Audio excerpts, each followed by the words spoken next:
Hello दोस्तों, मैं आप लोग के बीच एक सोहर लेकर आई हूँ दोस्तों। लाइक सब्सक्राइब जरूर लिखना, कमेंट बॉक्स में ज़रूर बताना। ऊंची ऊंची बखरिया ससुर जी के तबो ना बेयार बहे, तबो ना बेयार बहे हो।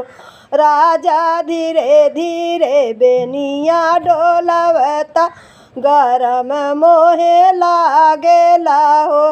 राजा धीरे धीरे बेनिया डोलावा, गरम मोहे लागला हो। अंगना में सोव मोरी मैया वो सरवा बहिनिया न हो। धनिया चुरूर चुरूर बेनिया डोल, शरम मोहे लागेला हो।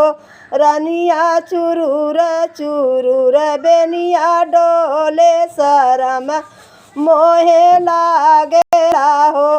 बोलिया त बोले मोरे राजा, बोलहु न जानेला, बोलहु न जानेला हो। राजा कहे लाया मोर गवनवा, शरम तुहरे लागेला हो। राजा कहे लाया मोर गवनवा, शरम तुहरे लागेला हो।